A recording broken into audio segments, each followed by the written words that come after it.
Hi, I'm Sheldon McKinnon. And I'm Ethan Marcus, and we're Two Dudes in Food. What are we making today? Today we're going to be making some chimichurri steak with roasted vegetables. So we're going to be cooking a skirt steak with some nice spices and seasoning. And then we're going to be having some chimichurri to kind of put over the top of it as a little extra flavor. And then a big pan of roasted vegetables, which will be red onion, sweet potato, bell pepper, and cauliflower.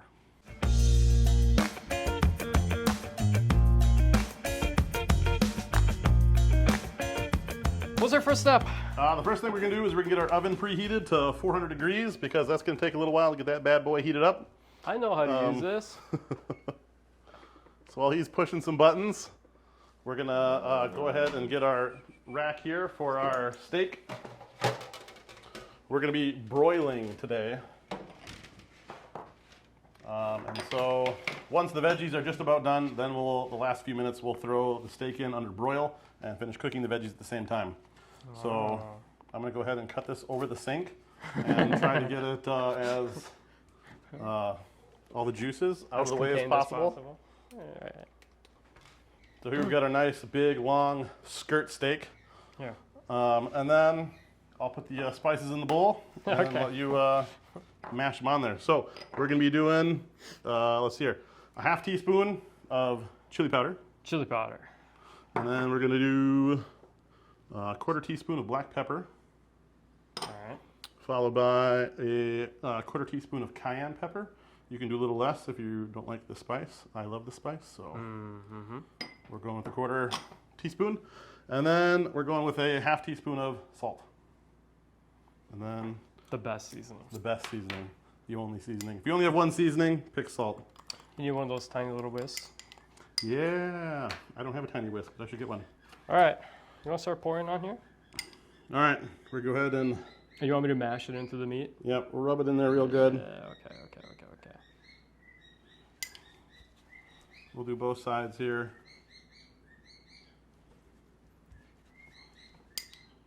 Do a little bit more on this side. A little more on this side and then flip it? Yeah. Nice job, sir. Mm-hmm. Now our skirt steak here is actually the abdominal muscle. It's a diaphragm muscle of the cow. What does that mean? That means it's actually a pretty thin, tender muscle. It's on the belly. Okay. It's good for high heat cooking and marinating. It's got a decent amount of marbling in it and a really good beefy flavor. So, I don't know much about skirt steak, but I just know that they're super grainy. And when you cut them to eat, you need to cut against the grain, or else it's really chewy. Yeah, they're prized for fajitas, normally. Fajitas. Sounds good. All right, we're going to go ahead and set this bad boy aside.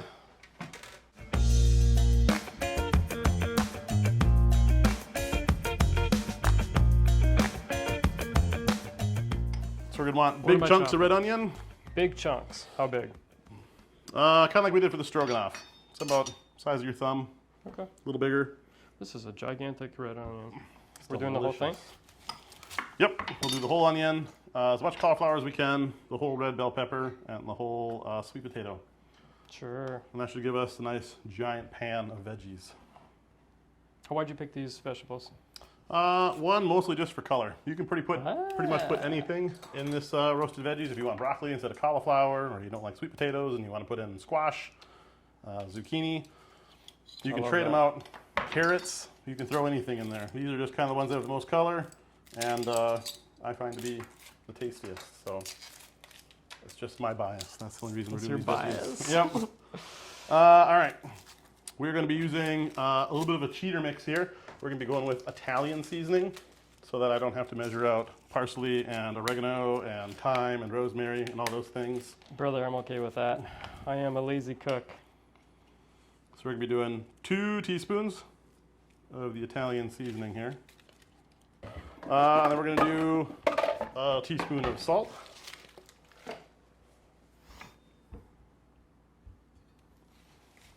Ooh, did you sharpen this knife? I might have since last time. I was going to say, it feels nice. We'll see if you cry at all, or we have the nice sharpened knife that I will slices right cry. through it. Let's see, we need our garlic powder. Let's see, we'll do a half teaspoon. of the garlic powder. And then about a half teaspoon of black pepper, or until it looks good. Now, cauliflower actually belongs to a really weird group of vegetables.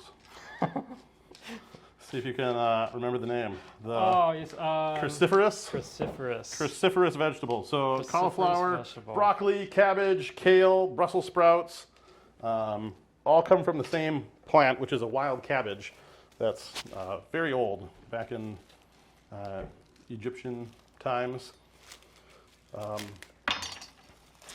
of around the Mediterranean area, and it's been kind of selectively bred over time to become each of those different plants. So they bred them to have more of those flowering bits like that, and eventually you get this huge Can you eat this bit in the flowering head. cauliflower? You can, but why would you? You get the whole delicious cauliflower head. Why eat the green bits? Why eat the green bits? So yeah, it's been around for quite a while. It just doesn't really look like that form. But it's crazy to think that like a Brussels sprout that grows on the stalk, Yeah. and kale, which is just leaves, and cauliflower are all Kind of, they came from the same they place. got the same ancestor. I guess that makes sense, right? Yeah. We're good. Just throw that back here. How big a chunks you want? Are this That's too good. big? Yep. Okay, Something like good. that. All right. Let me just. Oh, this knife is great. It's pretty nice. You've done a great job. You want to with go it. ahead and give the cauliflower a bit of a wash, a quick rinse. Really? All right. I'm gonna start peeling your sweet tater here. While you're chopping that up. This is a very white sweet potato. Ooh, it's pretty. Also, while looking up this recipe and doing research, I learned that onions are also a very ancient crop. Onions? Onions that have been around since 2500 BC, and some of the earliest texts about onions talk about a Sumerian mayor that had somebody cultivated over his onion patch Where is Samaria? somewhere. Oh my God. I believe it's Middle East. Okay. Area over there. I will Looking say at a I'm lot of not- these vegetables, that's kind of the Origination point for a lot of them. Yeah. Which is interesting. It's also Always believed feel it. that onions were kind of cultivated simultaneously through many, many different cultures. Oh, I see. So in the Americas, in like the Mediterranean, in the Middle East, over in Asia, they all have different kind of species of them. They've all been kind of selectively bred at the same time. What would you consider your favorite vegetable? Ooh. Now, true vegetable, which means stem or Come leaf on. of a plant, probably like cauliflower, broccoli. Okay. I don't know if onion counts because I think it's technically a modified root. So You're being But, a little pedantic. a roasted onion is delicious. I would say that's one of my favorite vegetables to eat. I agree. Raw would probably be like cauliflower, broccoli, a What's carrot. the most like versatile vegetable? Would you say? Onion or cucumber, I feel like. Cucumber. Interesting. I'll say for sure onion. How versatile is cucumber really? I feel like it just pairs with a lot of things. You can do the peels, you can slice it as like spears, you can make pickles out of it.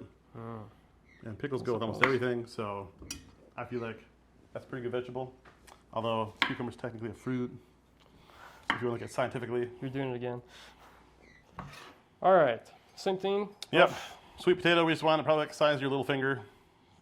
I'll usually cut it into discs and then cut the discs into like quarters sometimes, or Okay. And then just good bite-sized stuff like Yep. this.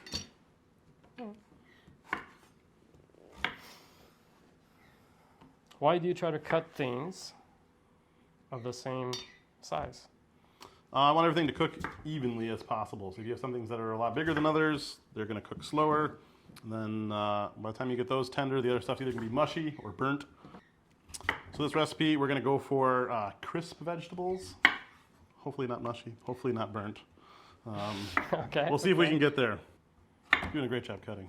Thanks. I've done a little bit of cutting in my life. That's kind of my job when I go to my mom's house and we have dinner. You're the cutter, Yep, I'll the prep. slicer. There's a term, it's a French cooking term, there you prepare all of your ingredients ahead of time. Oh, But I don't remember what it is. It's a mise au pas or something like that. I don't know. I watch all these like cooking videos, and I'm enthralled by them. I think cooking is fun, it's interesting. I will like never try them. I'll do like a fraction of them. And It's that's a great way to explore. We could start doing more on this show. Yeah, we could. We'll start trying things we've never done before. This recipe we haven't done very often. The roasted vegetables we've done quite a bit before.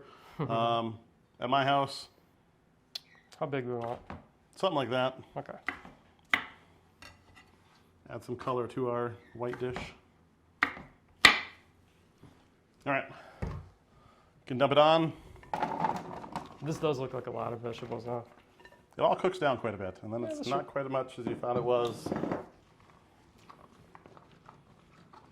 All right, ready? I feel like I would need to mix these a little bit. I just made another mess. I have to clean up too. Nobody said cooking is a very clean or Yeah, I just feel bad because process. usually Terry's the one that cleans it up for us. We'll pick it up afterwards. All right, what do you put on here? We're gonna drizzle on some olive oil. Why do we use olive oil? It's just got more flavor. Okay. It's lower heat oil, but it's more flavorful of them. It's delicious for this, and it'll help help them bake a little better, and get the spices to stick to it. All right, That's the important part. All right. And what's our seasonings? Right here. So we got our Italian seasoning, black pepper, salt. It's pretty much all in here. A little bit of garlic powder.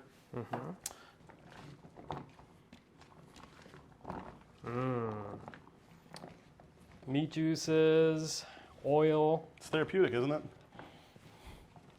Yep. I don't know about, well, actually both of those I think are pretty unpleasant. All right, you want to pour? All right, we'll sprinkle some on here. I'm gonna stir this up a little bit. My Italian seasoning keeps coming to the top.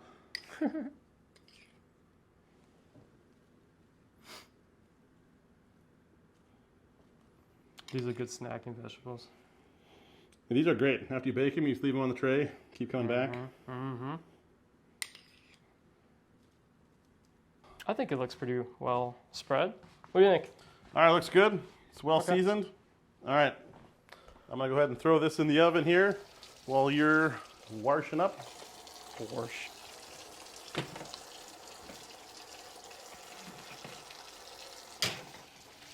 All right.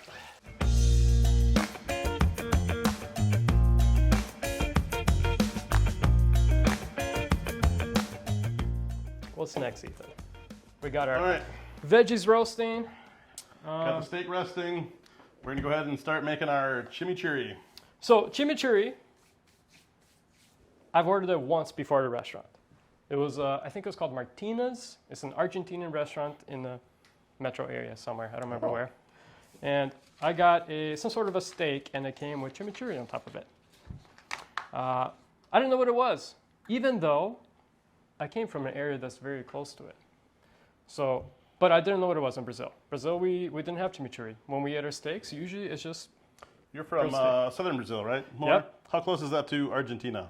decently close. I couldn't tell you exactly how far. We're really close to Paraguay. We're about an hour away from Paraguay, the border. So Argentina would be pretty close. But for some reason, didn't have it. Never really had it. Never really crossed the border. That's right. All I enjoyed it a lot. But as I understand, it was some sort of like oily mixture with herbs. Yeah, seasonings. I think And it was a little spicy. the oily part comes from more of the Mediterranean. It started in like Argentina, Uruguay, Okay. that area. And I think as European settlers came over, they kind of made it more their own, and that's where you get like the olive oil and things like that in there. But really, it's like cilantro, oregano, parsley, those types of things, all kind of mushed together with whatever seasonings are in hand. Sure. I also don't remember eating cilantro in Brazil very much. Oh, I would just think that there would be a ton of it just because in South that's America. true. I But think it's a in our, native plant. yeah.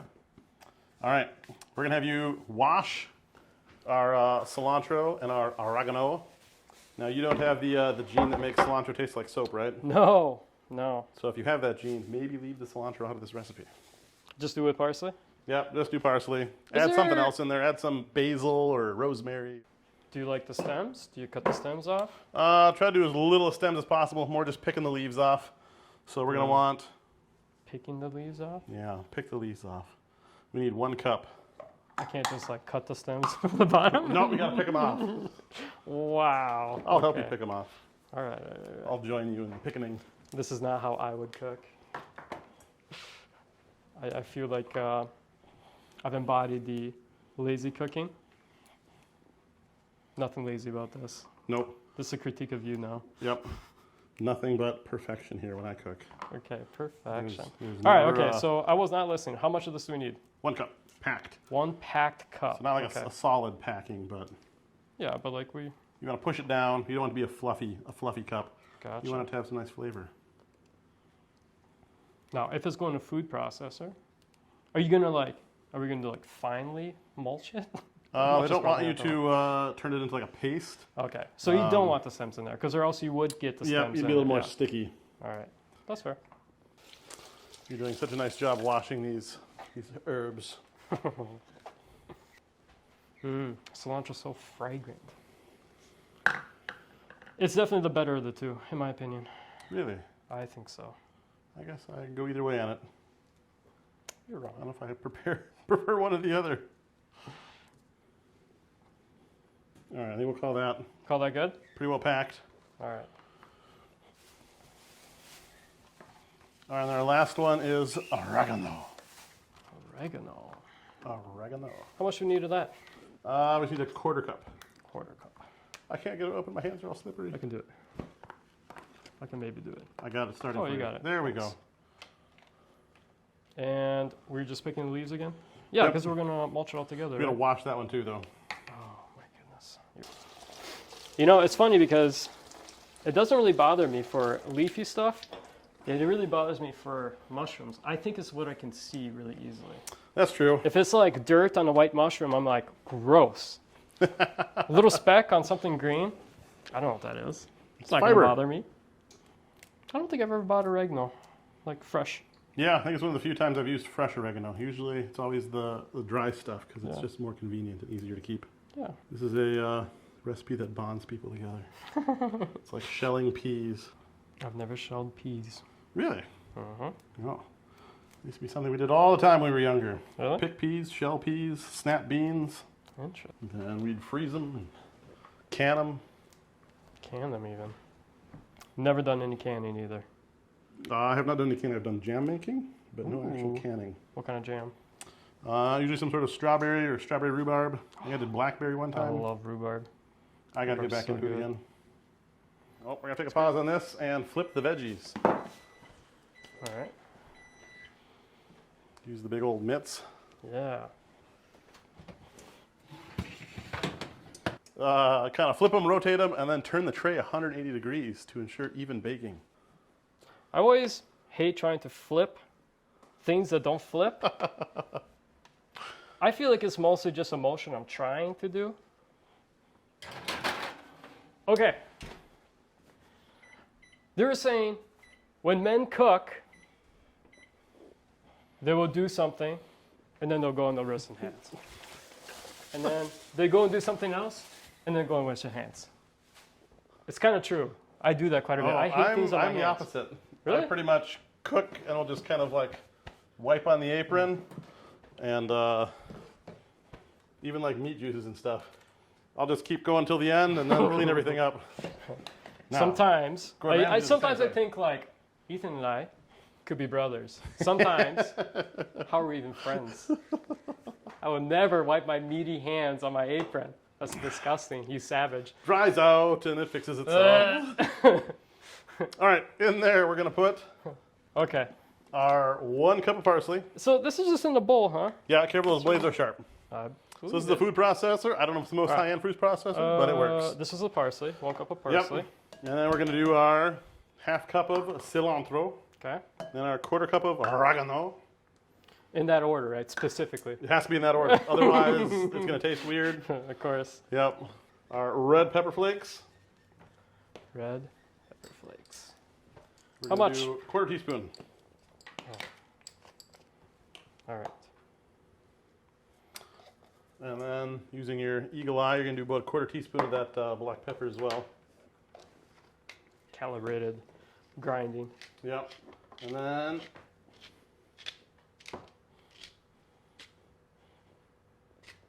beautiful. 1/4 teaspoon of cumin.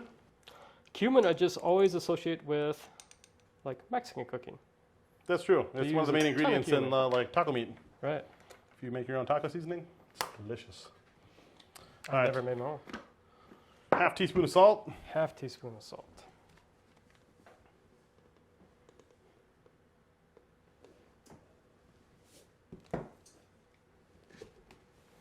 3 tablespoons of white wine vinegar. White wine vinegar, huh? Yeah. Add a little tang to it. Then we're gonna need 4 cloves of garlic. Ooh. Well, these we're gonna crush and peel first. Yeah, but that's all right.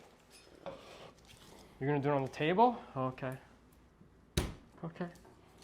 Oops, there's that one. Can you cut the tip off for me? Here. Yeah. Very well.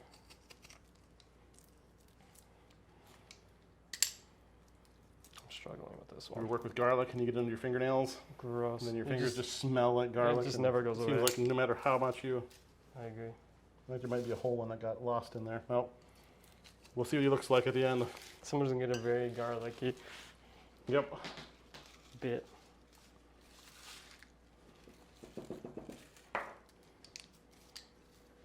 All right, so we're gonna put this bad boy on here, and then we're gonna pulse, 1, 2, 3. and then we gotta take it off, and we gotta scrape the sides Oh, okay. to get it back in there. Oh, do we put our half cup of olive oil in there? No, Oh, you missed that. That'll help it. half cup of olive oil. Delicious olive oil. Mmm, yum. Actually, the first time I tasted olive oil by itself was here in this kitchen about like 20 years ago. Oh, really? Yep. We were cooking something and I'm like, we use olive oil a lot for stuff. What does it even taste like? And you're like, oh, try some. I grabbed a little spoon and I drank it and it's awful. By itself? It's awful. It's all just stuck on the side. Yep. Scrape it down in there. We'll do the old shake and mulch technique here. What's the Grab the whole thing and you pulse it and shake it at the same time. Oh, Yeah. I'm learning so many things today. It's not a kosher method here. I look forward to watching it fall apart while you're doing it. No.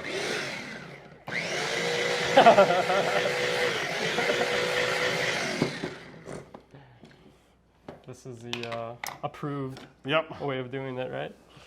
This is the way chefs of old, the gauchos out in Argentina, have been doing this. With their food processors. Yep, to make the chimichurri. They would probably would have used like a mortar and pestle or something, right? Yep. You won't catch Gordon Ramsay doing that. I like that style. I like that method. All right, that's pretty good. That's actually got a nice mash. You want it not to be too, you don't want to make it look like tomato paste. Yeah.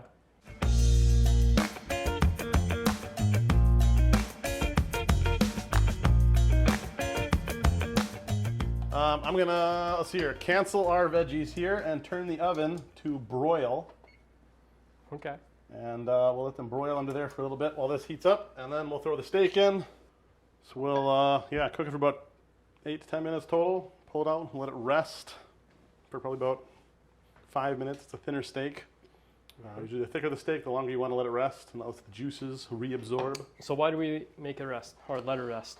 So we let it rest, one, because when you're cooking it, the muscle fibers contract and they squeeze all of the juice. Do you want the veggies out of there? On the lower tray, please. Lower tray.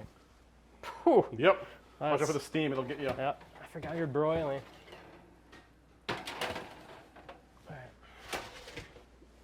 But as you cook it, the muscle fibers contract. Yep. And then they're going to squeeze all the juices towards the center of the steak, where it's cooler. And then, Interesting. if you don't let it rest and you cut it right away, all the juice in the middle will Just spill kinda out. spill? And then the outer meat will be drier and tougher and less So if you let it flavorful. rest, it'll kind of go back It and cools, reincorporate and into then the it whole thing. goes to the cooler area. So the outside cools first, so then the juices pull back out. You gonna flip her? Yep. Our veggies are getting close there. We use the tongs here. Okay. That's all right. Ooh. Seeing how thin this is, we'll probably go for like, 3 minutes. 3 minutes? Yeah. 3 minutes each side. 3 minutes each side. Pretty thin steak. All right, you want to grab the door for me again? Seems like. Thank you, sir. Of course. Like your little crab mitts. These are my wife's stepdad got these for me. Really? Made by the Amish. So they fit Amish. big hands, and they've got nice terry cloth lining on the inside. That's nice. Yeah, they're great. I love them. So shout out, Georgie. Thank you for the mitts. Other shout outs, I guess. This recipe, the chimichurri, is one of my sister's favorite recipes. It's not her own recipe, but it's a recipe that she uses. Emily. Okay. I have too many of them, I know. But yes, Emily, this is her recipe, or her favorite recipe for chimichurri. So that's the one we're using. This recipe was requested by Holly. So Holly, if you're watching, this is our chimichurri recipe, our take on that. So you can let us know how we did. By request. Yeah. Maybe one day we'll have like an email address and people can send in requests for what we're cooking. Watch us struggle through some really elaborate meals. No. Let's not do that. They're going to be such complicated recipes. All right. Ooh, look at those juices run.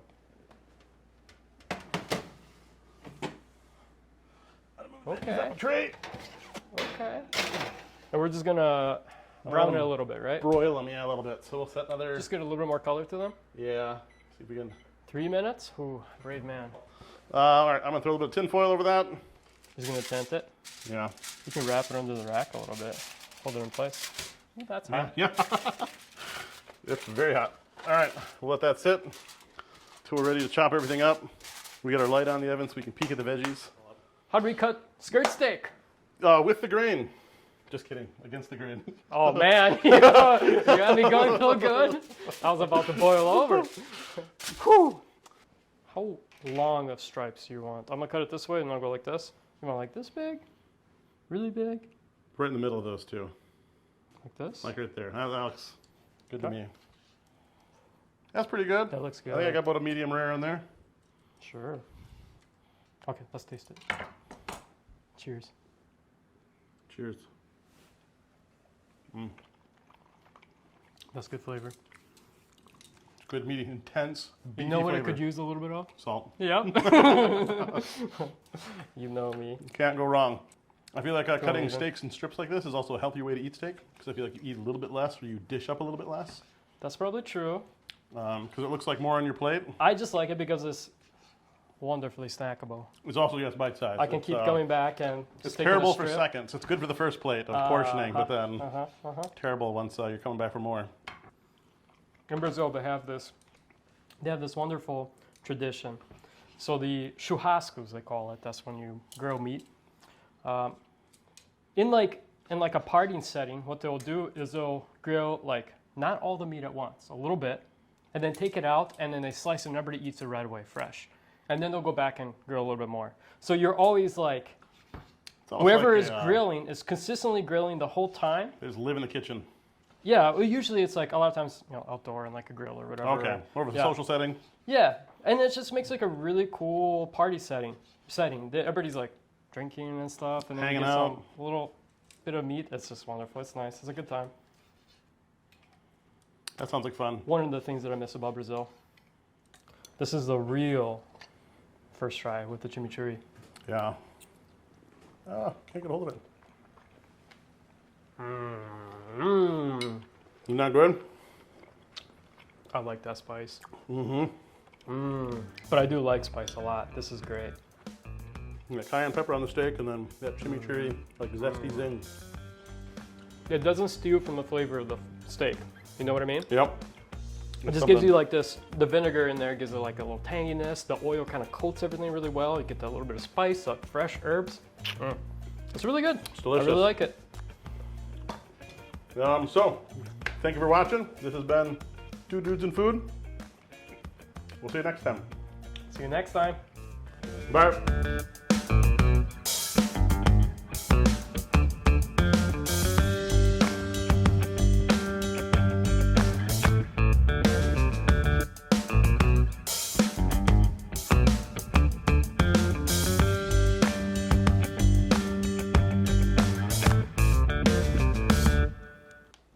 Oh, that was a bad idea. Where does it say touch start? I think you have to start, right? Oh, I didn't start it. No. I don't know what's going on, man. I don't know what's going on either. Touch. Hang on. Touch We're gonna start. clear. Cancel again. There we go. Now try There we again. go. All right. Set timer. 3, 0, 0.